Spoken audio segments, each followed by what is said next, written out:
My first night on call at the new hospital, I encountered my wife, Natalie Warren, who claimed to be on a business trip abroad. She lay on a gurney outside the delivery room, heavily pregnant, blood pooling beneath her. My hand was gripped tightly by a man kneeling at her side, his desperate pleas echoing in my ears. "Doctor, please, you have to save her." The nurse beside me handed him the surgical consent form. "We need a family member to sign before surgery. What's your relationship to the patient?" The man took the pen, his hands trembling as he signed. "She's my wife." My chest tightened at his words, my mind flashing back to a year ago, when Natalie had smiled as she handed me our marriage certificate. "Adrian, from today on, we're officially husband and wife." Sensing my shock, the man looked up with red-rimmed eyes, confusion written across his face. I quickly lowered my head, adjusting the mask on my face, and pushed open the operating room doors. "We'll do everything we can for the patient." But as for the relationship between Natalie and me, I think it had just been declared completely over. After a round of emergency treatment, Natalie's condition stabilized. A colleague beside me lowered her voice to gossip. "I heard these two ended up like this because they were too rough during sex." My hand slowed for a few seconds, my mind drifting to when Natalie proposed to me. "Adrian, marry me. For the rest of my life, except for you, I, Natalie, will never touch another man." "I'm sorry, Adrian.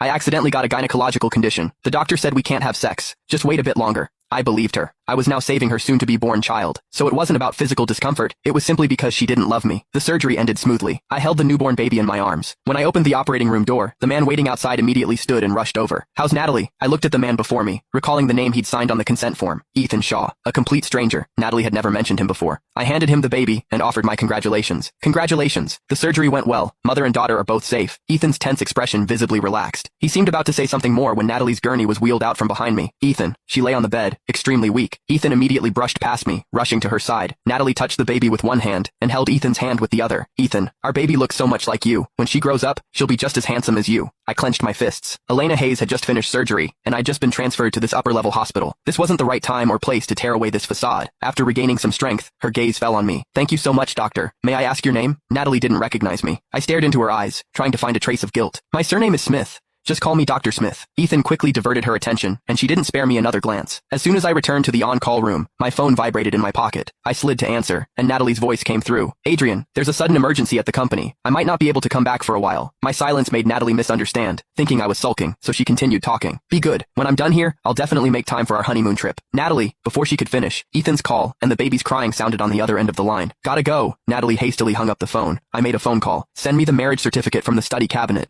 And tell my dad that Natalie cheated. I want him to withdraw all financial support for Natalie starting now." According to the schedule, I was in charge of rounds next. I forced myself to gather my energy and picked up the record sheet. Standing at the door looking through the glass, I saw Natalie and Ethan squeezed together on a small single bed. She nestled in Ethan's arms, one hand gently patting his back. The knock made Natalie's eyes fly open. I put on my mask properly and pushed the door open. The night before she left on her business trip,